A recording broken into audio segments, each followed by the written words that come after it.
الحمد لله نحمده ونستعينه ونستغفره ونؤمن به ونتوكل عليه ونعوذ بالله من شرور أنفسنا ومن سيئات أعمالنا من يهده الله فلا مضل له ومن يضلله فلا هادي له ونشهد أن لا إله إلا الله وحده لا شريك له ونشهد أن سيدنا ومولانا محمدا عبده ورسوله أما بعد فأعوذ بالله من الشيطان الرجيم بسم الله الرحمن الرحيم والسابقون الأولون من المهاجرين والأنصار والذين اتبعوهم بإحسان رضي الله عنهم ورضوا عنه آمنت بالله صدق الله مولانا العظيم وبلغنا رسوله النبي الأمين المكين الكريم ونحن على ذلك لمن الشاهدين والشاكرين والحمد للہ رب العالمین۔ آئیے سب سے پہلے ہم اور آپ آقا نامدار مدینے کے تاجدار دونوں عالم کے مالک و مختار نائب پروردگار گلشن ہستی کی اولین فصل بہار کے دربار گوہر بار میں درود پاک کا قیمتی ہار پیش کریں۔ اللہم صلی علی سیدنا شفیعنا نبینا و مولانا محمد معدن الجود والکرم علیہ وبارک وسلم۔ عقیدت و محبت کے ساتھ ایک مرتبہ اور پڑھنے اللہم صلی علی سیدنا شفیعنا نبینا و مولانا محمد معدن الجود والکرم وآلہ وبارک وسلم۔ گنبد خضراء کے تصور کے ساتھ ایک مرتبہ اور پڑھنے اللہم صلی علی سیدنا شفیعنا نبینا و مولانا محمد معدن الجود والکرم منبع العلم والحلم والحکم وآلہ واصحابہ وبارک وسلم صلاة و سلاما سرمدا دائما ابدا علیک یا رسول اللہ۔ الحمدللہ عز و جل ہم اور آپ اپنے آقا و مولا جناب احمد مجتبیٰ حضرت محمد مصطفیٰ ارواحنا فداہ علیہ التحیۃ والثناء صلی اللہ علیہ وسلم کی بارگاہ بے کس پناہ میں جشن ولادت کے موقع پر خراج عقیدت پیش کرنے کے لیے حاضر ہوئے ہیں۔ پروردگار عالم کی بارگاہ میں دعا ہے کہ مولا ہمارا یہاں جمع ہونا اپنی بارگاہ میں قبول فرما اور ان محفلوں کو ہمارے لیے ذریعہ نجات بنا، آمین بجاہ النبی الامین صلی اللہ تعالی علیہ وآلہ واصحابہ التسلیم۔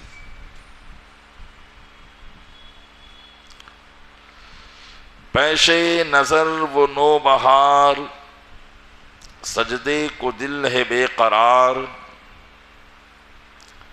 پیش نظر وہ نو بہار سجدے کو دل ہے بے قرار، روکیے سر کو روکیے ہاں یہی امتحان ہے، روکیے سر کو روکیے ہاں یہی امتحان ہے، اے شوق دل یہ سجدہ گر ان کو روا نہیں، اے شوق دل یہ سجدہ گر ان کو روا نہیں، اچھا وہ سجدہ کیجئے سر کو خبر نہ ہو، اچھا وہ سجدہ کیجئے سر کو خبر نہ ہو۔ نبی کریم رؤوف الرحیم علی نبینا وعلیہ الصلاۃ والتسلیم پر جو مظالم اور تکالیف کے پہاڑ اہل مکہ نے توڑے اور ایک ظاہری حیات مبارکہ میں مشرکین کا آپ کو پریشان کرنا یقیناً اللہ کی طرف سے اس کا بھی جواب دیا گیا، تو آپ کی اس ظاہری حیات مبارکہ کو سن کر یا دیکھ کر کوئی اپنے دل میں یہ خیال نہ لائے کہ ہمارے آقا صلی اللہ علیہ وسلم بھی ایک عام مبلغ کی طرح تھے یا ایک عام دین کے کام کرنے والے کی طرح تھے. معاذ اللہ رب العالمین. ہمارے دل تو ان خیالات سے پاک ہیں، لیکن بعض لوگوں نے حضور کی انہی ظاہری حالات کو دیکھ کر انہیں اپنی طرح سمجھ لیا. ان ظاہری حالات کو دیکھ کر، جبکہ جن لوگوں نے نبی کریم صلی اللہ علیہ وسلم کو ایمان کی حالت سے اپنی آنکھوں سے دیکھا تھا، ان کو ہم کیا کہتے ہیں؟ صحابہ اکرام علیہم الرضوان. یہ وہ صحابہ ہیں جنہوں نے حضور کے رات و دن کو دیکھا، شادی کو بھی دیکھا، نکاح کو بھی دیکھا، آپ کے کاشان اقدس میں آپ کی اولاد کو بھی دیکھا، لیکن کبھی ان کے دل میں ایسا خیال نہیں آیا کہ نبی ہماری طرح ہے. بلکہ صحابہ کرام اپنے آقا کا مقام و مرتبہ کتنا بلند و بالا مانتے تھے، کتنا بلند و بالا کہ جب صحابہ کرام علیہم الرضوان اپنے محبوب صلی اللہ علیہ وسلم کے مقام پر غور کرتے اور اللہ کی بارگاہ میں آپ کا مقام دیکھتے اور دیگر انبیاء کرام کی حیات مبارکہ کو سنتے کہ ان کے امتی ان انبیاء کرام کو سجدہ کرتے تھے، سجدہ تعظیمی، یعنی تعظیم کا سجدہ. یہ حضور اکرم صلی اللہ علیہ وسلم کی شریعت سے پہلے انبیاء کرام جو آئے ان کی شریعت میں جائز تھا. جیسا کہ حضرت یوسف علیہ نبینا وعلیہ الصلوۃ والسلام کو ان کے 11 بھائیوں نے سجدہ کیا، ان کے ماں باپ نے سجدہ کیا. حضرت یوسف علیہ نبینا وعلیہ الصلوۃ والسلام نے بچپن ہی میں یہ خواب دیکھ لیا تھا. اذ قال یوسف لأبیہ یا ابتی انی رأیت 11 کوکبا والشمس والقمر رأیتهم لی ساجدین. سورہ یوسف کی آیت کریمہ ہے. اور محبوب یاد کرو جبکہ یوسف نے اپنے باپ سے کہا اے میرے والد گرامی، میں نے دیکھا کہ 11 ستارے، ایک چاند اور سورج مجھے سجدہ کر رہے ہیں.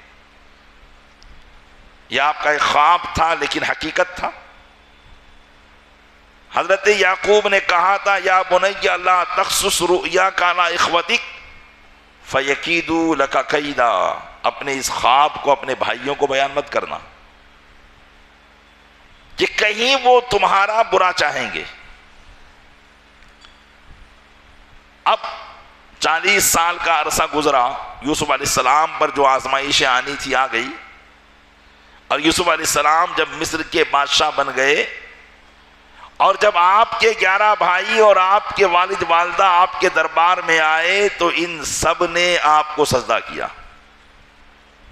قرآن کریم میں بھی اس بات کا ذکر موجود ہے. تعظیمی سجدہ، تعبدی سجدہ نہیں، عبادت کا سجدہ نہیں، تعظیم کا سجدہ. وہ ان کے 11 بھائیوں اور ماں باپ نے کیا جو چاند اور سورج سے تعبیر تھے، اور 11 بھائی 11 ستارے تھے. وہ حضرت یوسف علیہ السلام نے بچپن میں خواب دیکھا تھا، اس کی تعبیر ہوئی. عرض کرنے کا مقصد یہ ہے کہ یہ سجدہ سجدہ تعظیمی تھا، اور ہماری شریعت سے پہلے سجدہ تعظیمی جائز تھا. اللہ تعالیٰ نے حضور کی شریعت میں سجدہ تعظیمی کو حرام کر دیا. اب نہ سجدہ تعظیمی کیا جا سکتا ہے اور نہ سجدہ تعبدی یعنی عبادت کا سجدہ. عبادت کا سجدہ ہم صرف اپنے رب کو کرتے ہیں، اور تعظیم کا سجدہ پہلے جائز تھا لیکن اب یہ بھی ناجائز ہو گیا، اس لیے ہم کسی ولی کو کسی نبی کو سجدہ نہیں کر سکتے ہیں. سمجھ رہے؟ اب صحابہ کرام علیہم الرضوان کی جو ذوات بابرکات تھی وہ اپنے محبوب کی تعظیم کرنے کے طریقے ڈھونڈتے تھے، جیسے ہم لوگ ڈھونڈتے ہیں نا. محفل میلاد بھی حضور کی تعظیم کا ایک طریقہ ہے. ہمارے بزرگوں نے اس کو رائج کیا کہ یہ بھی حضور کی ایک تعظیم کا طریقہ ہے، اس لیے محفل میلاد منائے جائے. کھڑے ہو کر صلاۃ و سلام حضور کی بارگاہ میں پیش کرنا یہ بھی تعظیم کا ایک طریقہ ہے، اس لیے ہمارے بزرگوں نے کھڑے ہو کر حضور کی بارگاہ میں صلاۃ و سلام پیش کرنے کا رواج ڈال دیا. تو صحابہ کرام علیہم الرضوان جو تھے وہ حضور کی تعظیم کے طریقے ڈھونڈتے تھے، اور جن باتوں میں قرآن سے ٹکراؤ نہیں تھا ہر اس کام کو وہ حضور کی تعظیم میں کرتے تھے. عروہ بن مسعود حدیبیہ کے مقام پر جب حضور کی بارگاہ میں آئے مکہ کے لوگوں کے قاصد بن کر صلح کرنے کے لیے، تو دور سے دیکھا کہ حضور وضو فرما رہے ہیں، اور جب وضو فرماتے ہیں تو صحابہ کرام علیہم الرضوان حضور کے جسم سے جدا ہونے والے پانی کا ایک قطرہ بھی زمین پر گرنے نہیں دیتے. حضور چہرہ دھوتے ہیں، صحابہ کرام ہاتھ پھیلا کر اس غسالے کو اپنے ہاتھ میں لے لیتے ہیں اور اپنے چہروں پر مل لیتے ہیں، اور جس کے ہاتھ میں پانی نہیں پہنچتا تو وہ دوسرے کے ہاتھ سے صرف پانی کی تری لے کر اپنے چہرے پر پہنچ لیتے ہیں. صحابہ کرام علیہم الرضوان نے یہ طریقہ کہاں سے دیکھا؟ نہ قرآن میں یہ لکھا ہوا ہے نہ حدیث میں اس طریقے کا کوئی معاملہ ہے، لیکن حدیث میں صحابہ کا یہ ذکر موجود ہے کہ صحابہ نے یہ کام کیا، جس کو دیکھ کر عروہ بن مسعود ثقفی بہت متاثر ہوا اور اس نے مکہ والے کو جا کر بتایا کہ تمہاری خیر ایسی میں ہے کہ تم محمد سے صلح کر لو، کیونکہ میں بڑے بڑے بادشاہوں کے دربار میں گیا ہوں، میں نے ان کے چاہنے اور ماننے والوں کو ایسا نہیں دیکھا جیسا کہ محمد صلی اللہ علیہ وسلم کے چاہنے اور ماننے والوں کو دیکھا ہے. جب وہ ان کے جسم سے جدا ہونے والے پانی کے قطرے کو زمین پر گرنے نہیں دیتے تو وہ یہ کب گوارا کریں گے کہ ان کے نبی کا خون زمین پر گرے؟ اس لیے صلح کر لو. عقل مندوں سے لڑنا آسان ہے، دیوانوں سے لڑنا آسان نہیں ہے. یہ صحابہ کرام تھے. صحابہ کرام ڈھونڈتے تھے تعظیم کا طریقہ. تو حضور سے صحابہ نے عرض کیا، یا رسول اللہ، جب دیگر امتی اپنے نبیوں کو سجدہ کرتے تھے تو ہم بھی تو سجدہ کریں آپ کو، یہ بھی تو تعظیم کا طریقہ ہے. ہمارا دل نہیں مانتا ہے کہ ہم اپنے آقا کو سجدہ نہ کریں، ہم بھی چاہتے ہیں کہ ہم آپ کو سجدہ کریں. تو چونکہ حضور کی شریعت میں یہ حرام تھا، اس لیے حضور نے فرمایا کہ اگر میں سجدے کا حکم دیتا تو عورتوں کو حکم دیتا کہ وہ اپنے شوہروں کو سجدہ کریں، میں عورتوں کو حکم دیتا، لیکن چونکہ میری شریعت میں سجدہ کسی غیر اللہ کو کرنا یہ حرام ہے. اب پیارے اسلامی بھائیوں، یقیناً صحابہ کرام علیہم الرضوان کا دل تو بہت کرتا تھا کہ حضور کو سجدہ کرے، لیکن شریعت کی اجازت نہیں تھی. اور یہی حقیقت میں کامیابی ہے کہ بندہ عقیدت و محبت کے اندر شریعت کو کراس نہ کرے. حضور سے جتنی محبت کرنا ہے کرے، لیکن شریعت کے دائرے میں. حضور سے جتنی عقیدت رکھنا ہے رکھنے، لیکن شریعت کے دائرے میں. اگر عقیدت کا معاملہ شریعت سے ٹکراتا ہو اسے چھوڑ دے. جیسے ڈی جے بجانا شریعت سے ٹکراتا ہے، روڈ سڑکوں پر حضور کے نام پر اچکنا کودنا شریعت سے ٹکراتا ہے، اسے چھوڑ دے. خیر، میں اس طرف نہیں جانا چاہتا، میں آپ کو عاشقان رسول کی طرف لے جانا چاہتا ہوں. صحابہ کرام علیہم رضوان کا دل تھا کہ حضور کو سجدہ کرے، لیکن سجدے کی اجازت نہیں ملی، تو دل کو منایا کیسے جائے؟ دل کو منایا کیسے جائے؟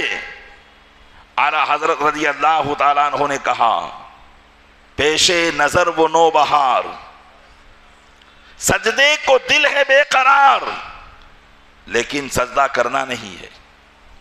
حضور کی تعظیم ہے، مقام ہے، وہ ذات بابرکات نگاہوں کے سامنے ہے اور دل سجدے کے لیے تڑپ رہا ہے۔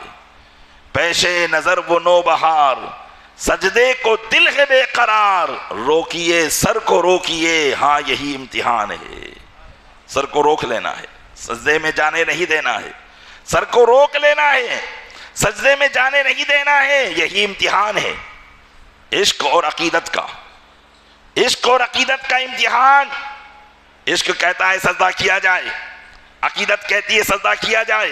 جب آدم کو سجدہ ہوا، جب یوسف کو سجدہ ہوا علی نبینا وعلیہ الصلوۃ والسلام، تو محمد صلی اللہ علیہ وسلم کو سجدہ کیوں نہ ہو؟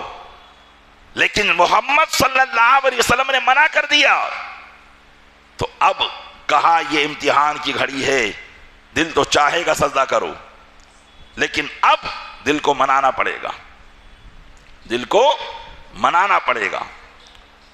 لیکن اب دل تو ماننے کا نام نہیں لیتا ہے، دل تو چاہتا ہے کہ میں حضور کو سجدہ کروں، سجدے میں حضور کی بارگاہ میں جھک جاؤں۔ تو اعلیٰ حضرت نے ان دلوں کا بھی علاج بتایا اور فرمایا کہ دل چاہتا ہے کہ سجدہ کرے، تو کہا اے شوق دل، یہ سجدہ کون سا سجدہ جو ہم کرتے ہیں کہ اپنی پیشانی کو زمین پر رکھ دیتے ہیں، ناک کی ہڈی پر سجدہ کرتے ہیں، پیروں کو موڑ کر قبلہ رخ کر دیتے ہیں انگلیوں کو، یہ سجدہ، یہ سجدہ اے شوق دل، یہ سجدہ گر ان کو روا نہیں، حضور کی بارگاہ میں یہ سجدہ کرنا جائز نہیں ہے۔ اے شوق دل، یہ سجدہ گر ان کو روا نہیں، اچھا وہ سجدہ کیجئے سر کو خبر نہ ہو۔ شریعت کا حکم کب لگے گا؟ جبکہ سر جھکے گا۔ شریعت کا حکم کب لگے گا؟ جبکہ سر زمین پر ٹکے گا۔ تو دل کو منانے کے لیے کہا جا رہا ہے وہ سجدہ کیجئے کہ سر ہی کو خبر نہ ہو، سجدہ بھی ہو جائے، سر بھی سجدہ بھی ہو جائے، اور جو ہے سر بھی نہ جھکایا جائے، شریعت کا پاس بھی ہو جائے، عقیدت کا لحاظ بھی ہو جائے، دل میں قرار بھی ہو جائے، اور حضور کی محبت کا احترام بھی ہو جائے۔ اچھا وہ سجدہ کیجئے سر کو خبر نہ ہو۔ اب یہاں ان کو کہا گیا جو کہتے ہیں کہ بھئی حضور کی بارگاہ میں تو ہاتھ باندھنا بھی، کھڑے ہو کر ہاتھ باندھنا بھی شرک ہے۔ آپ نے دیکھا ہوگا روضے رسول کے سامنے کسی کو اس طریقے سے نہیں کھڑے رہنے دیا جاتا ہے، وہ کہتے ہیں کہ ہاتھ شرک ہے یہ، اس لیے کہ اس طرح اللہ کی بارگاہ میں کھڑے ہوتے ہیں۔ تو یہ قیام کی حالت، جبکہ ہمیں حکم دیا گیا کہ یہ بھی ایک ادب کا طریقہ ہے، اور ہم جب اللہ کی بارگاہ میں کھڑے ہوتے ہیں تو بطور عبادت کھڑے ہوتے ہیں، لیکن جب حضور کی بارگاہ میں کھڑے ہوتے ہیں تو بطور ادب کھڑے ہوتے ہیں۔ ادب اور عبادت میں فرق ہے، عبادت صرف اللہ کی جائے گی، لیکن ادب اللہ کے محبوبوں کا کیا جائے گا، اور سب سے زیادہ ادب رسول اللہ صلی اللہ علیہ وسلم کا کیا جائے گا۔ اس لیے اعلیٰ حضرت نے کہا سر سوئے روزہ جھکا پھر تجھ کو کیا۔ ہمارا سر ادب کی وجہ سے جھک رہا ہے، سجدہ نہیں کر رہے ہیں، ہم سجدہ نہیں کر رہے ہیں۔ سر سوئے روزہ یعنی روزے کی طرف ہمارا سر جھک رہا ہے، احتراماً، ادباً، تعظیماً حضور کی بارگاہ میں جھک رہا ہے، لیکن ہم سجدہ نہیں کر رہے ہیں۔ سر سوئے روزہ جھکا پھر تجھ کو کیا، دل تا ساجد نچ دیا پھر تجھ کو کیا۔ سر سجدہ نہیں کر رہا ہے، ہمارا دل سجدہ کر رہا ہے، اور دل کے سجدہ کرنے پر کوئی حکم لگا ہی نہیں سکتا ہے، اس لیے کہ دل ہے۔ دل وہ دل ہے کہ دل کو دل کی کیفیت سے روکا ہی نہیں جا سکتا۔ دل کی اندر بہت سی چیزیں ایسی ہوتی ہے کہ جس پر آپ کنٹرول نہیں کر پائیں گے۔ حضور اکرم صلی اللہ علیہ وسلم کو اللہ تعالیٰ نے ازواج مطہرات کے درمیان انصاف کرنے کا حکم دیا اور فرمایا کہ اپنی تمام بیویوں کے درمیان تقسیم فرمائیں، لیکن ارشاد فرمایا اگر دل کسی کی طرف مائل ہو جائے زیادہ تو اس پر آپ کی پکڑ نہیں ہے، کیونکہ دل کے جھکاؤ پر پکڑ نہیں ہے، دل کے جھکاؤ پر شریعت کی پکڑ نہیں ہے۔ یہ مسئلہ سمجھانے کے لیے عرض کر رہا ہوں۔ میرے آقا صلی اللہ علیہ وسلم بہت بڑے منصف، ارے جو بچپن میں حضرت دائی حلیمہ کے ایک ہی پستان سے دودھ پیے اور دوسرے پستان کو اپنے بھائیوں کے لیے چھوڑ دے، تو پھر اس کے انصاف کو جب کمال پر وہ پہنچ جائے، نبوت کا اعلان ہو جائے، تو اس کے انصاف کا عالم کیا ہوگا۔ میرے آقا علیہ السلام کا ازواج مطہرات کے درمیان بالکل انصاف تھا۔ ازواج مطہرات میں سے کسی کی بھی زندگی میں اس طرح کا کوئی قول سننے کو نہیں ملا، ورنہ اگر کسی کی دو بیوی بھی ہوگی تو وہ اپنے شوہر کی برائیوں کو کچھ نہ کچھ بیان کرے گی، لیکن ازواج مطہرات رضی اللہ عنہن حضور اکرم صلی اللہ علیہ وسلم کی حیات مبارکہ کے بعد، ظاہری حیات کے بعد کئی سالوں تک زندہ رہیں، لیکن حضور کی تعریف و توصیف ہی کرتی رہیں، اس لیے کہ انہوں نے حضور کی زندگی میں حضور کی بارگاہ کے اندر رہ کر کوئی ایسا کام ہی نہیں دیکھا تھا جس سے ناانصافی صادر ہو رہی ہو۔ تو بہرحال دل کو روکا نہیں جاتا ہے۔ تو کہا گیا کہ ہمارا دل سجدہ کر رہا ہے، تجھے اس سے کیا غرض؟ دل پر کوئی فتویٰ نہیں لگا سکتا، تو سر سوئے روزہ جھکا پھر تجھ کو کیا، دل تا ساجد نچ دیا پھر تجھ کو کیا۔ پیارے اسلامی بھائیوں، آج حضور سے محبت اور حضور کی عظمت کا جو دل میں احترام اور پھر اپنے اعمال کے ذریعے اس کا جو اظہار ہو رہا ہے، اور جو بھی اظہار کر رہا ہے جس طریقے سے بھی، جبکہ وہ شریعت کے دائرے میں ہو، تو اس پر شریعت کی کوئی پکڑ نہیں ہے۔ صحابہ کرام علیہم الرضوان نے سب سے پہلے حضور اللہ کی بارگاہ میں اپنا کوئی نیک عمل پیش کیا ہے تو وہ کیا کیا ہے؟ بھئی قرآن نازل ہوا حضور کی عمر کے 40ویں سال سے، اور نماز فرض ہوئی اعلان نبوت کے 12 سال بعد۔ 12 سال کا عرصہ صحابہ کرام کا وہ تھا کہ ان پر نماز فرض نہیں تھی۔ 12 سال کا عرصہ، کیونکہ نماز تو شب معراج فرض ہوئی، اور معراج کب ہوئی؟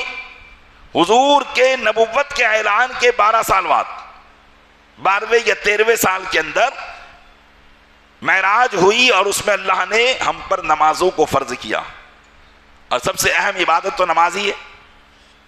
اور جب نماز فرض نہیں ہوئی تھی تو روزہ بھی فرض نہیں ہوا تھا، زکوٰۃ بھی فرض نہیں ہوئی تھی، حج بھی فرض نہیں ہوا تھا، کیونکہ زکوٰۃ، روزہ اور حج یہ تینوں عبادتیں یہ مدینے میں جا کر فرض ہوئی۔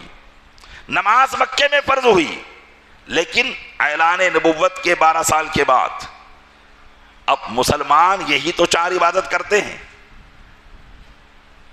کلمہ توحید پڑھنے کے بعد انہی 4 عبادات کو کرنے کا نام اعمال صالحہ ہے، کیونکہ سارے عمل انہی میں آ گئے، اس لیے یہ 4 اصلی عبادتیں ہیں، اور ان میں ایک عبادت مکہ میں فرض، وہ بھی 12 سال کے بعد، اور 3 عبادتیں مدینے میں فرض ہوئی۔ تو اب صحابہ کرام جب ایمان لائے تھے، کوئی پہلے دن سے ایمان لایا، رفتہ رفتہ ایمان لاتے گئے، پتہ ہے وہ کون سی عبادت کرتے تھے؟ وہ محبت مصطفیٰ والی عبادت کرتے تھے۔ ان کے دل میں صرف حضور کی تعظیم تھی، یہی اللہ عز و جل کو خوش کرنا تھا، اور اللہ کو خوش کرنا ہی ایک عبادت ہے۔ وہ حضور کی تعظیم اور حضور کی محبت میں ایسے سرشار تھے، ایسے مستغرق تھے کہ اب مشرکین کی لاکھ مصیبتیں ان پر ٹوٹے، انہیں اس کا کوئی احساس ہی نہیں ہوا کرتا تھا۔ یہ صحابہ کرام نے کیا 12 سال کے عرصے میں محبت مصطفیٰ صلی اللہ علیہ وسلم. تو پتا چلا کہ ساری عبادتوں سے پہلے حضور کی محبت ہے. اگر حضور کی محبت دل میں نہ ہو اور بندہ نماز پر نماز پڑھتا چلا جائے تو پھر اللہ کی بارگاہ میں وہ عبادت قابل قبول نہیں ہے. اسی کو علامہ اقبال نے کہا تھا، اسی کو علامہ اقبال نے کہا تھا کہ محمد سے وفا تو نے تو ہم تیرے ہیں، یہ جہاں چیز ہے کیا لوح و قلم تیرے ہیں. کہ حضور کی محبت اور حضور سے وفاداری یہی اصل چیز ہے، اور اس کے بعد ساری چیزیں اس کی فرع ہے. اعلیٰ حضرت رضی اللہ تعالیٰ عنہ نے اسی بات کو ارشاد فرمایا، ثابت ہوا کہ جملہ فرائض فروع ہیں، اصل الاصول بندگی اس تاجور کی ہے. جتنے بھی فرائض ہیں، جتنے بھی واجبات ہیں، وہ سب شاخیں ہیں، اصل جڑ وہ حضور کی بندگی کرنا ہے، حضور سے محبت کرنا ہے اور حضور کی تعظیم کرنا ہے. اصل الاصول بندگی اس تاجور کی ہے. تو پیارے اسلامی بھائیوں، صحابہ کرام علیہم الرضوان نے سب سے پہلے جس چیز کو اللہ کو راضی کرنے کا ذریعہ بنایا تھا وہ تھی محبت مصطفیٰ، وہ تھا عشق مصطفیٰ، وہ تھی تعظیم مصطفیٰ، اور اسی بنیاد پر وہ اللہ کی بارگاہ میں محبوب ہو گئے تھے. اسی بنیاد پر اللہ نے ان کے بعد ہونے والے مسلمانوں پر ان کو فضیلت عطا فرمائی. قرآن کریم میں ان کے لیے ارشاد فرمایا، والسابقون الاولون من المہاجرین والانصار، مہاجرین اور انصار میں سے پہلے ایمان لانے والے لوگ، پہلے ایمان لانے والے لوگ، والذین اتبعوہم بإحسان، اور وہ لوگ جنہوں نے بھلائی کے ساتھ ان کی پیروی کی، رضی اللہ عنہم ورضوا عنہ، اللہ ان سے راضی ہو گیا ہے اور وہ اللہ سے راضی ہو گئے ہیں. یہ اللہ تعالیٰ نے ان کی تعریف کی اور ارشاد فرمایا کہ جو لوگ بھی محبوب پر پہلے ایمان لائے اور جیسے جیسے محبوب پر اپنی زندگی کو قربان کرتے گئے، اپنے مال دولت کو قربان کرتے گئے، اپنی عزت کو حضور کی ناموس پر قربان کرتے گئے، اللہ نے ویسے ویسے ان کے مقام و مرتبے کو بلند فرما دیا. جو سب سے پہلے ایمان لایا اس کو سب سے بڑا مرتبہ عطا کر دیا. جس نے سب سے زیادہ حضور کی بارگاہ میں خرچ کیا اللہ نے اس کو سب سے بڑا مرتبہ عطا کر دیا. قرآن کریم میں اس بات کو اللہ تعالیٰ نے کھول کر بیان فرما دیا ہے. اب آئیں ان سابقین اولین کی حیات مبارکہ پر میں روشنی ڈالوں کہ جن کو اللہ نے سابقین اولین کہا ہے.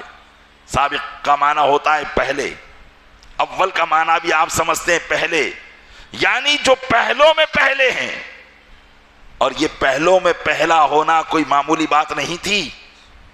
مدینہ منورہ میں آنے کے بعد تو اللہ نے اسلام کو طاقت و قوت عطا فرمائی تھی، لیکن اصل جو مکہ میں جن لوگوں نے ایمان قبول کیا اور ان پر جو مظالم مکہ کے لوگوں نے توڑے، کیسے مقامات اللہ نے ان کو عطا فرمائے اور کس بنیاد پر عطا فرمائے، ذرا ان کی حیات مبارکہ پر آپ ایک نظر ڈالنے کی کوشش کیجیے.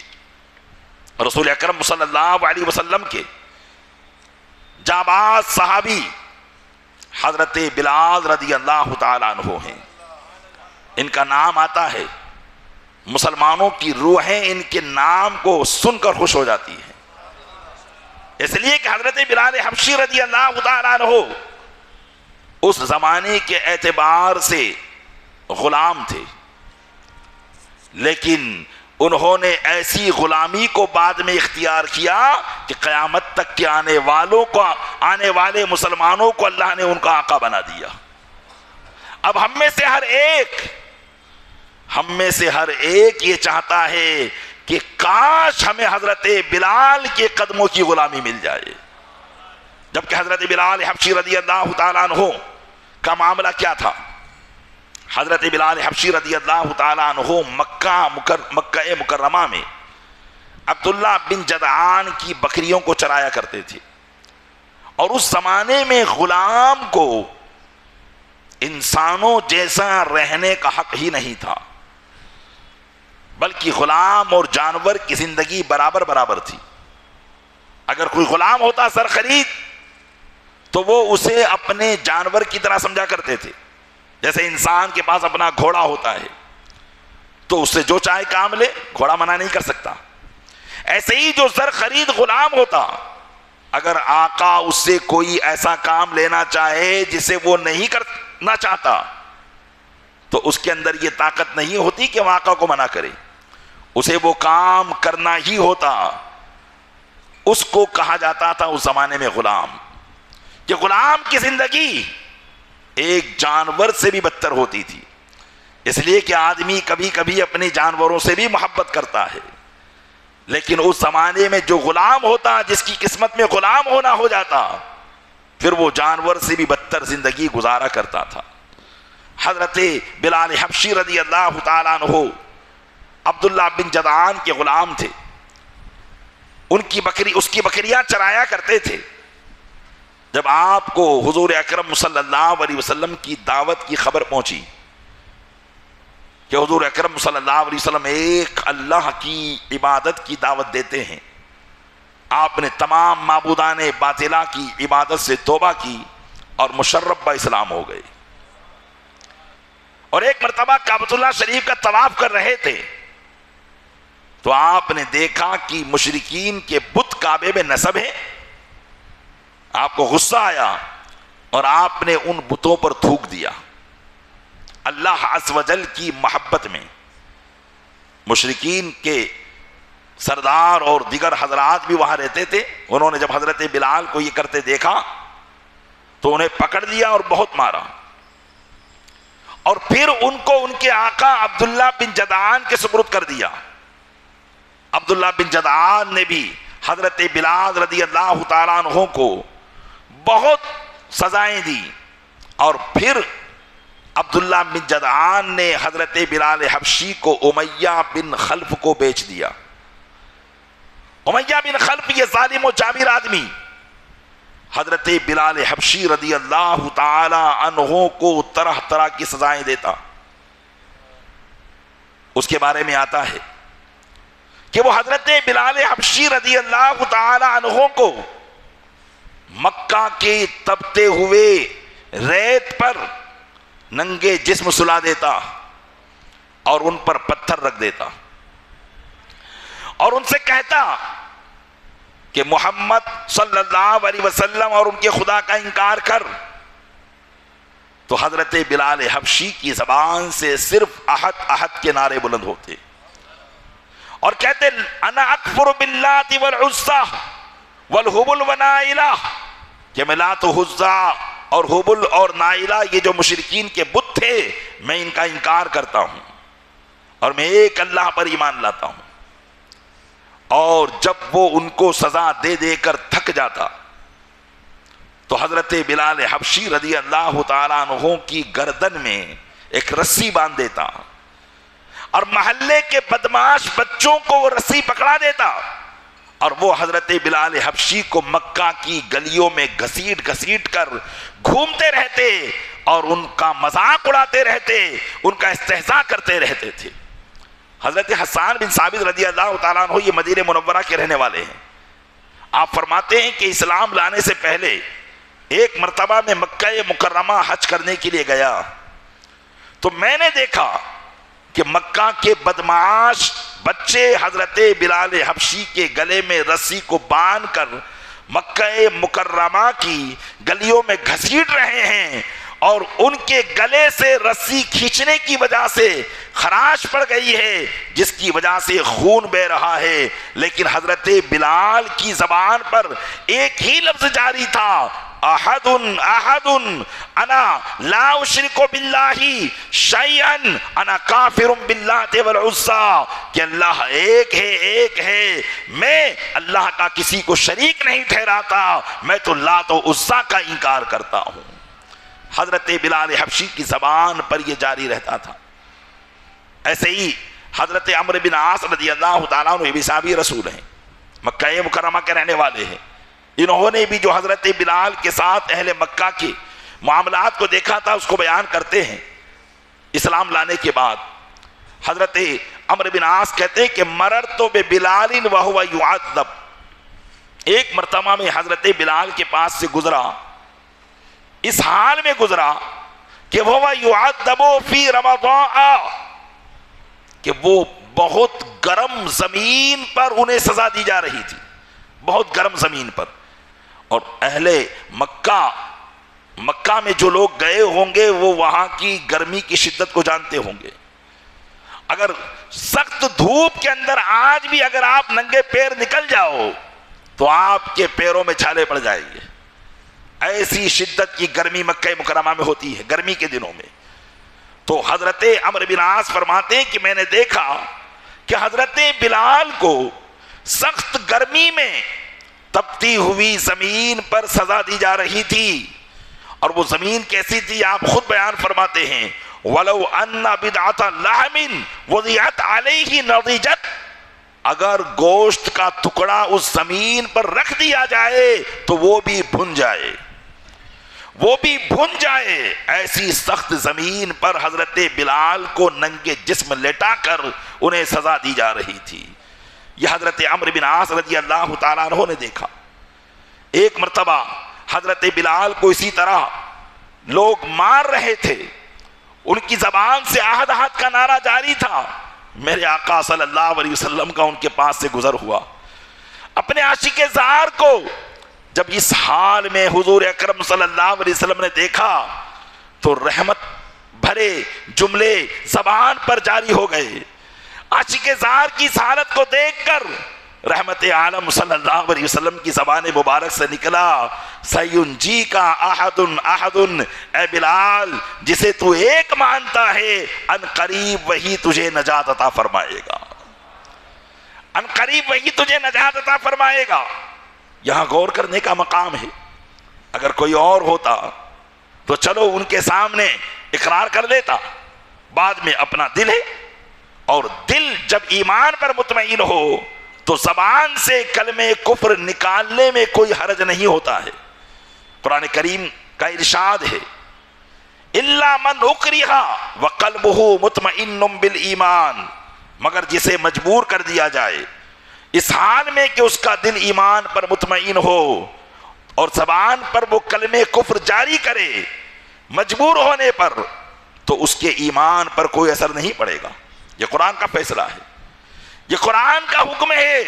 لیکن حضرت بلال حبشی کے عشق کو دیکھیے، محبت کو دیکھیے، ایمان کو دیکھیے کہ مشرکین لاکھ سزائیں دیتے ہیں، جتنی سزائیں دیتے ہیں زبان سے احد احد کا نعرہ ہی لگا رہے ہوتے ہیں۔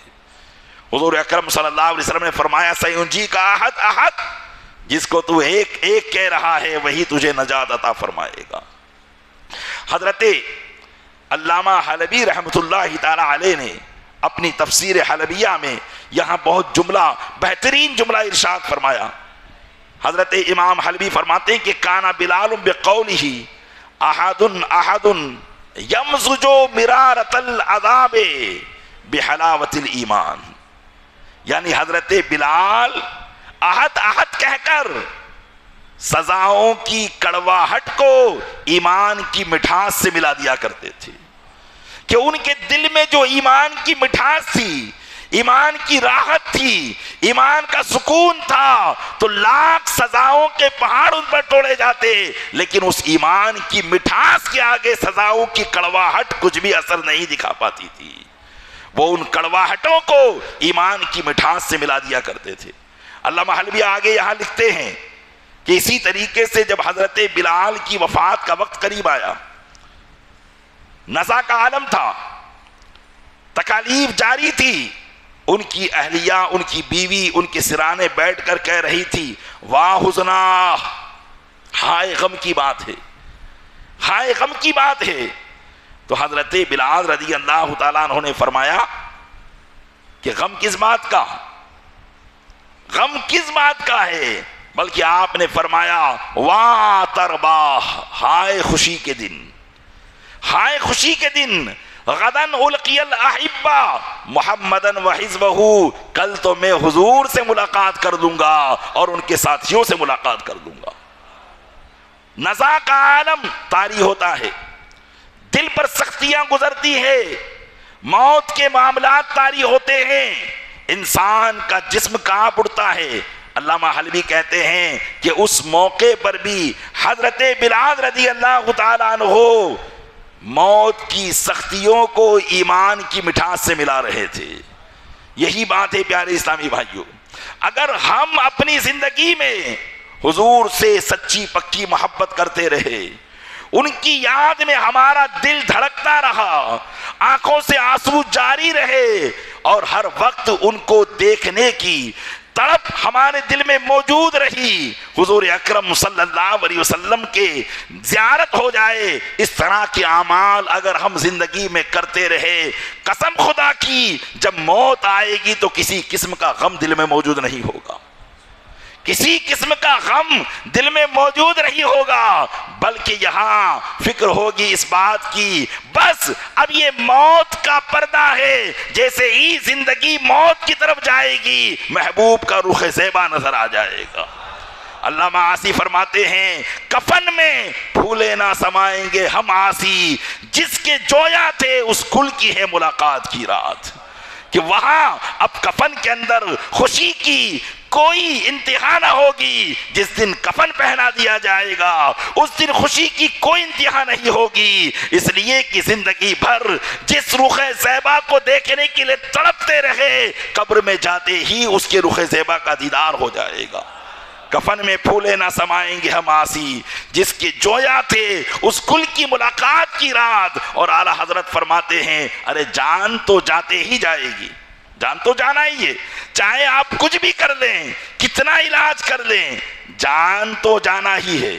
فرماتے ہیں جان تو جاتے ہی جائے گی، مگر قیامت یہ ہے کہ یہاں مرنے پہ ٹھہرائے نظارہ تیرا، یہاں مرنے پہ ٹھہرائے نظارہ تیرا۔ پیارے اسلامی بھائیوں، جن لوگوں نے اپنی موت کے بعد کے حالات کی تیاری زندگی میں کر لی، حضور کی محبت کو دل میں بٹھا لیا، موت ان کے لیے کوئی حیثیت نہیں رکھتی ہے، موت ان کے لیے کوئی حیثیت نہیں رکھتی، بلکہ ان بزرگوں کی زبان پر جاری ہوتا ہے کہ الموت تحفۃ، موت تو ایک تحفہ ہے، ارے موت کو قبول کرو، موت کوئی مصیبت نہیں ہے، موت سے بچنے کے لیے نہ جانے تم کتنے جتن کرتے ہو، تو موت سے بچنے کے جتن وہ کرتا ہے جس کو زندگی حضور کے بغیر اچھی لگتی ہے، اور جس کی زندگی حضور کی محبت میں فنا ہوتی ہے وہ موت کو پسند کرتا ہے۔ اس لیے کہ علماء فرماتے ہیں الموت جسر یوصل الحبیب الی الحبیب، موت ایک بریج ہے جو دوست کو دوست سے ملا دیتا ہے۔ جس دن یہ پردہ ہٹ گیا اس دن محبوب کی زیارت ہوگی، یہ کیا کم ہے کہ مرنے کے بعد اللہ اس انعام سے ہمیں سرفراز فرما دے گا۔ تو پیارے اسلامی بھائیوں، یہ ہے صحابہ کی زندگی کا نچوڑ۔ ان کو تکالیف کیوں محسوس نہیں ہوتی تھی؟ اس لیے کہ ان کے دل میں، ان کے جسم میں جو دل تھا وہ ہر وقت محبت رسول میں تڑپتا رہتا تھا۔ حضرت بلال رضی اللہ تعالیٰ عنہ بھی ہماری طرح ان کا جسم تھا، ہڈیوں اور گوشت کا ملمہ ان کا جسم تھا۔ ظاہر سی بات ہے کہ گوشت پر گرماہٹ بھی اثر کرتی ہے، ٹھنڈک بھی اثر کرتی ہے، لیکن جب دل عشق الہی میں تپ رہا ہو، محبت رسول میں تپ رہا ہو، تو پھر یہ دنیا کی گرماہٹ اسے کچھ بھی اثر انداز نہیں ہوا کرتی ہے۔ حضرت بلال حبشی رضی اللہ تعالیٰ عنہ کو جب حضور اکرم صلی اللہ علیہ وسلم نے یہ فرمایا کہ سینجی کا احد ان قریب تجھے وہ ایک نجات دے دے گا، بس اس کے چند ہی دن کے بعد ایک مرتبہ امیہ بن خلف حضرت بلال رضی اللہ تعالیٰ عنہ کو اسی طرح مکہ مکرمہ کی گرم ریت پر سزائیں دے رہا تھا کہ ادھر سے حضرت ابو بکر صدیق رضی اللہ تعالیٰ عنہ کا گزر ہوا۔ حضرت ابو بکر صدیق رضی اللہ تعالیٰ عنہ نے جب اپنے دینی بھائی کو اس حالت میں دیکھا کہ حضرت بلال کو امیہ ایسی سزا دے رہا ہے تو آپ سے رہا نہیں گیا. آپ نے فرمایا لا تتق اللہ تعالی فی ھذا المسکین، اے امیہ اس غریب کے بارے میں کیا تو اللہ سے نہیں ڈرتا؟ متی تعذبہ، کب تک تم اسے عذاب دیتے رہو گے، سزا دیتے رہو گے؟ تو امیہ بن خلف نے کہا اے ابو بکر اگر تم کو اس پر اتنا ہی رحم آتا ہے تو خرید لو، میں تمہیں بیچ دوں گا. حضرت ابو بکر صدیق رضی اللہ تعالیٰ عنہ نے فرمایا کہ میرا ایک حبشی غلام ہے جو بلال سے زیادہ طاقت و قوت والا ہے. روایتوں میں آتا ہے کہ حضرت ابو بکر صدیق کے پاس ایک غلام تھا اور جس کی قیمت اس زمانے کے اعتبار سے سینکڑوں دینار تھی، اس لیے کہ اس وقت انسان کی قیمت یا تو اس کی خوبصورتی کی وجہ سے لگتی تھی یا طاقت و قوت کی وجہ سے لگتی تھی. لوگ غلاموں کو خرید کر اسی لیے رکھتے تھے کہ بوقت لڑائی اپنے کام آئے. تو کہا حضرت بلال سے زیادہ قیمتی زمانے کے اعتبار سے غلام میرے پاس ہے، میں وہ تمہیں دیتا ہوں اور تم اس کے بدلے میں بلال کو مجھے دے دو. اور حضرت بلال ظاہری اعتبار سے بڑے نحیف و نزار اور کمزور تھے. تو جیسے ہی امیہ کے سامنے یہ بات رکھی گئی، امیہ نے فوراً اس سودے کو منظور کر دیا اور کہا ٹھیک ہے. حضرت بلال کو حضرت صدیق اکبر نے خریدا اور اپنا وہ مضبوط غلام، حالانکہ وہ ایمان نہیں لایا تھا، تو وہ امیہ بن خلف کو دے دیا. اور پھر حضرت بلال حبشی رضی اللہ تعالیٰ عنہ کو لے کر حضور کی بارگاہ میں آئے اور حضرت ابو بکر نے حضرت بلال کو غلام بنا کے نہیں رکھا بلکہ اللہ کی رضا کے لیے ان کو آزاد کر دیا کہ تم بھی ایک آزاد انسان کی طرح آزاد ہو. حضرت مولانا روم رحمۃ اللہ علیہ نے حضرت بلال حبشی کی اس خریداری کے واقعے کو اپنی مثنوی شریف میں نقل کیا ہے. بڑے اچھے اشعار مجھے لگے، اس لیے آپ کو بھی سنانے کی کوشش کرتا ہوں. سید کونین و سلطان جہاں در عتاب آمد زمانے بعد ازاں، کہ حضور اکرم صلی اللہ علیہ وسلم نے اس وقت حضرت بلال کے خرید لینے کے وقت حضرت صدیق اکبر سے کہا گفت اے صدیق آخر گفت امت کہ مرا امباز کن در مکرمت. حضور نے فرمایا کہ صدیق کیا میں نے نہیں کہا تھا کہ غلام جب تم بلال کو خریدو تو مجھے بھی اس میں اپنا شریک بنا لینا، اکیلے مت خریدنا بلکہ کچھ پیسہ میرا بھی اس میں لگنا چاہیے، مجھے بھی اس میں اپنا شریک بنا لینا. تو چرا تنہا خریدی بہر خیش باز کو احوال اے پاکیزہ کیش. حضرت رسول اکرم نے فرمایا کہ تم نے اسے تنہا کیوں خرید لیا، اس کی وجہ بیان کرو.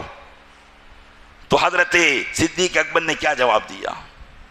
صدیق اکبر نے کہا گفت ماں دو بندگان کوئے تو، یا رسول اللہ ہم دونوں تو آپ کی گلی کے غلام ہیں.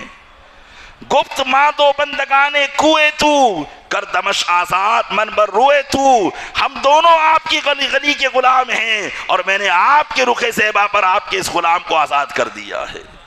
لہذا پھر انہوں نے کہا تو مرا میدار بندہ و یار غار ہیچ آزادی نخواہم زینہار. یا رسول اللہ آپ اب ہمیں اپنا غلام بنا لیجئے اور ایسا غلام بنائیے کہ ہمیں کبھی آزاد مت کرنا. یہ حضرت صدیق اکبر رضی اللہ تعالیٰ عنہ کے اس دلی معاملے کو حضرت مولانا روم نے اپنی زبان میں بیان کیا. غرض کی حضرت بلال حبشی رضی اللہ تعالیٰ عنہ کو جب صدیق اکبر رضی اللہ تعالیٰ عنہ نے خریدا اور اس زمانے کے اعتبار سے ان کو بڑا مہنگا خریدا تھا، زمانے کے اعتبار سے تو مہنگے تھے، لیکن حضرت بلال رضی اللہ تعالیٰ عنہ کو صدیق اکبر خرید کر نقصان میں نہیں تھے، کیونکہ نقصان اس کو ہوتا ہے جو صرف دنیا کی طرف دیکھتا ہے. اگر بندہ مومن دین کی طرف دیکھے، اللہ کی طرف سے ملنے والی وہ آخرت کی جزا کی طرف دیکھے، تو پھر تو دنیا کا ہر سودا اسے نفع بخش معلوم ہوگا. اس لیے حضرت بلال حبشی کو جو خریدا تھا بڑا مہنگا انہوں نے خریدا تھا اس زمانے کے اعتبار سے. حالانکہ بلال کی قیمت تو اس سے بھی زیادہ تھی جتنے میں حضرت ابو بکر نے خریدا تھا، اس لیے کہ حضرت بلال کوئی معمولی شخصیت تو تھے نہیں، وہ تو اللہ کے محبوب کے عاشق زار تھے، تو ان کی قیمت کیا ہو سکتی تھی؟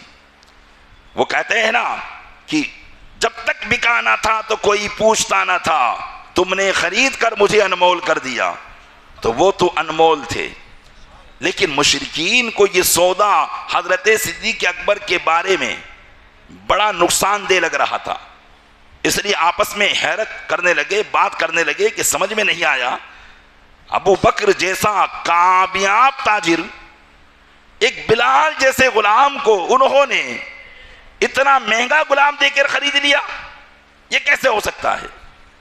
تو ایک کافر نے کہا ضرور بلال نے ابو بکر پر کوئی احسان کیا ہوگا، اس احسان کا بدلہ چکانے کے لیے ابو بکر نے بلال کو بہت مہنگا خرید لیا ہوگا۔ یہ بات کافر کر رہے تھے، حضرت صدیق اکبر کی خلوص پر کافر ڈاکہ ڈال رہے تھے، ان کے دل کا خلوص کیا تھا کہ میں نے صرف اللہ کے لیے اسے آزاد کیا ہے، میں نے صرف اللہ کے لیے اسے خریدا ہے۔ کافر بات کر رہے تھے ضرور بلال کا احسان ہوگا ابو بکر پر، اللہ تعالیٰ نے قیامت تک کے آنے والے مسلمانوں کو بتا دیا کہ اے لوگو، میرے محبوب کے محبوب ابو بکر نے جو بلال کو خریدا تھا تو اس وجہ سے نہیں کہ بلال کا ابو بکر پر احسان تھا، بلکہ بلال کا تو کیا ابو بکر پر احسان ہوگا، ہم قیامت تک کے ارشاد فرما دیتے ہیں وَمَا لِأَحَدٍ مِّن نِعْمَةٍ تُجْزَىٰ إِلَّا ابْتِغَاءَ وَجْهِ رَبِّهِ الْأَعْلَىٰ، اور اس پر کسی کا کوئی احسان نہیں ہے، یعنی ابو بکر پر کسی کا کوئی احسان نہیں ہے، وہ یہ جو کام کر رہے ہیں وہ صرف اپنے رب کی رضا کو تلاش کرنے کے لیے کر رہے ہیں۔ قربان جائیں پیارے اسلامی بھائیوں، کیا مقام ہے ان کا اللہ کی بارگاہ میں کہ خلوص پر اگر کوئی ڈاکہ ڈالتا ہے تو اللہ ان کی خلوص کی گواہی ارشاد فرماتا ہے۔ جب خلوص کو ان کے مٹنے نہ دیا رب نے، تو پیارے اسلامی بھائیوں، جو لوگ ان کے تعلق سے بدگمانی کے شکار ہو گئے یا بدعقیدگی کے شکار ہو گئے، اور معاذ اللہ بیعت و خلافت کے معاملے میں ان کے خلوص پر جو ڈاکہ ڈال رہے ہیں، انہیں اپنے ایمان کی فکر کرنی چاہیے، انہیں اپنے ایمان کی فکر کرنی چاہیے۔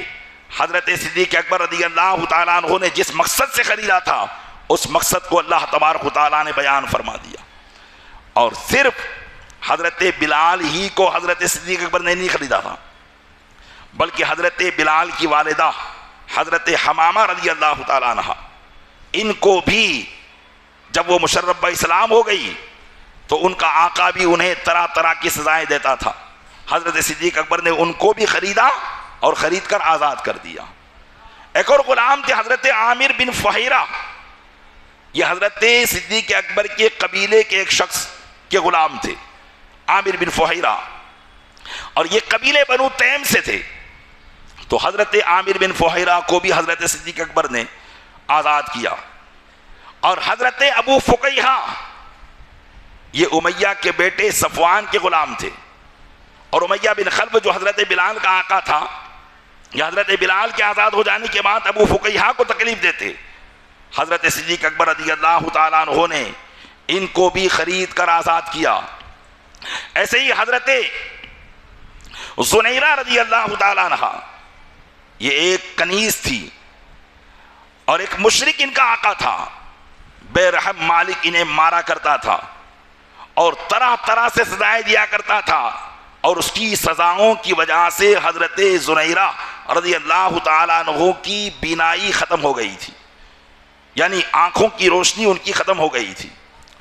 تو ایک روز ابو جہل ان کے پاس سے گزرا اور ان کو تانا دیتے ہوئے کہا کہ تو نے لات و عزیٰ کی عبادت چھوڑی نا، تو لات و عزیٰ نے تجھے اندھا کر دیا ہے، یعنی لات و عزیٰ یہ ان کے معبود تھے، کہا لات و عزیٰ نے تجھے اندھا کر دیا ہے۔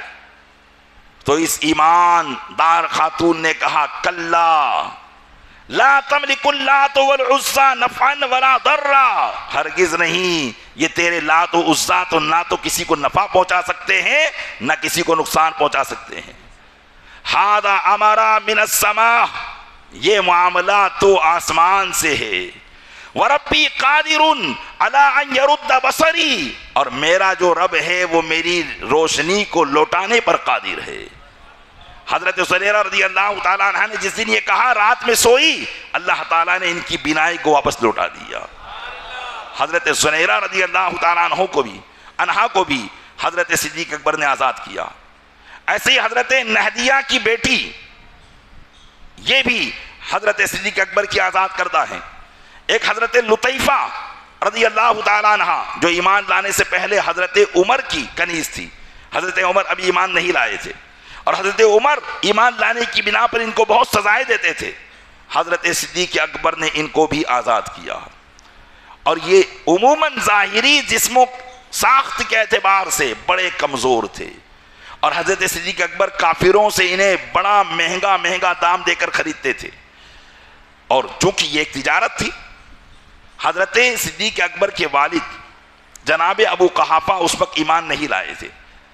جب انہیں پتا چلا کہ میرا بیٹا کمزور و ناتواں لوگوں کو بڑی بڑی رقم دے کے خرید رہا ہے، تو ایک باپ اپنے بیٹے کو تجارت میں مشورہ دیتا ہے، تو جناب ابو قحافہ نے حضرت ابو بکر سے از راہ خیر خواہی کہا، یا بنیہ اراکا تعتق رقابا ضعافا، اے میرے بیٹے میں دیکھ رہا ہوں کہ تم کمزور غلاموں کو آزاد کر رہے ہو، فلو انک فعلت فاعتقت رجالا جلدا یمنعونک ویقومون دونک، اگر تم اس کے بجائے طاقتور غلاموں کو خریدو تو وقت آنے پر یہ تمہارے کام آئیں گے، تمہارے دست و بازو بنیں گے، اور تمہارے دشمنوں کے سامنے سینہ سپر رہیں گے۔ تو حضرت ابو قحافہ نے ایمان لانے سے پہلے حضرت ابو بکر کو ایک تجارت کا مشورہ دیا کہ یہ تجارت ہے، اور تم مہنگے غلام مہنگا پیسہ دے کر کمزور غلام کو خرید رہے ہو، چاہیے تو یہ کہ تم اچھے طاقتور غلاموں کو خریدتے۔ تو حضرت صدیق اکبر نے کیا جواب دیا، یا ابتی ما اریدو انما ارید للہ عز وجل، اے میرے والد گرامی ان غلاموں کو مہنگا خریدنے سے میرا کوئی مقصد نہیں ہے، میرا مقصد صرف اپنے رب کو خوش کرنا ہے۔ جب حضرت صدیق اکبر نے اپنے والد گرامی کو یہ جواب دیا تو قرآن کریم کی آیت ان کی منقبت میں نازل ہوئی۔ اللہ نے ارشاد فرمایا، فَأَمَّا مَنْ آتَى وَاتَّقَى وَصَدَّقَ بِالْحُسْنَى فَسَنُيَسِّرُهُ لِلْيُسْرَى، جس نے راہ خدا میں اپنا مال دے دیا، اللہ سے ڈرا اور ایمان کی تصدیق کی، ہم قریب ہم اس کے لیے آسانی کو پیدا کر دیں گے۔ اللہ تعالیٰ نے حضرت صدیق اکبر کی منقبت میں اس آیت کریمہ کو نازل فرمایا، بلکہ سورہ لیل پوری کی پوری حضرت صدیق اکبر کی منقبت میں اور امیہ بن خلف کی مذمت میں اللہ تعالیٰ نے نازل فرمائی ہے۔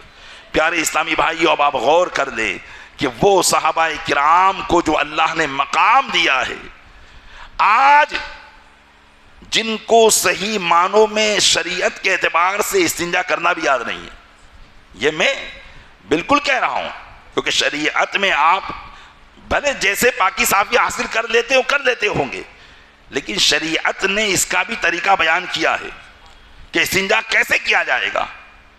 تو جن کو صحیح معنوں میں، وضو تو دور کی بات ہے، صحیح معنوں میں شریعت کے مطابق استنجا کرنا بھی یاد نہیں، وہ ایسے بابرکات لوگوں پر انگلی اٹھا رہے ہیں، اور آڑ کس کی لے رہے ہیں؟ اہل بیت کی، محبت اہل بیت کی، فلاں کے ساتھ ایسا کر دیا تھا، فلاں کے ساتھ ایسا کر دیا تھا۔ ارے وہ تھے اور ان کا رب ان سے راضی ہوا اور ان کو جنتیں عطا فرما دی، اب تم ان کے بارے میں اگر کچھ کہو گے تو سیدھے جہنم میں جاؤ گے۔ وہ سب اللہ کے محبوب تھے، ان کا مقام و مرتبہ بہت بلند و بالا تھا، اور یہ مقام و مرتبہ ان کو ویسے ہی نہیں ملا تھا، بلکہ آپ نے دیکھا کہ کیسی کیسی مصیبتوں سے وہ گزرے، کیسی کیسی مشقتیں برداشت کی، کافروں کے کیسے کیسے جملے اور بھپتیاں سنی، اور کیسی کیسی سزاؤں سے وہ گزرے، آزمائش میں رہے، ایمان کو نہ چھوڑا۔ اللہ تعالیٰ نے ایسا مقام عطا فرما دیا کہ اب قیامت تک کوئی کتنا ہی زیادہ عبادت گزار کیوں نہ ہو جائے، صحابہ کے مقام کو پہنچ نہیں سکتا ہے۔ تو پیارے اسلامی بھائیو، حضور کی محبت کے ساتھ ان کے صحابہ اور ان کے اہل بیت سے بھی سچی محبت اپنے دل میں بسائیے۔ اللہ سے دعا کرتے رہیے کہ مولا جب تک اس دنیا میں تو مجھے زندہ رکھ، ان سب کی محبتوں کے ساتھ زندہ رکھ، اور دل میں اگر ان کے تعلق سے ذرہ برابر بھی شک و شبہات پیدا ہونے والے ہو، اس سے پہلے کہ شک و شبہات پیدا ہو، ایمان کی حالت میں مجھے موت عطا فرما۔ آمین بجاہ النبی الامین صلی اللہ تعالیٰ علیہ وآلہ وسلم۔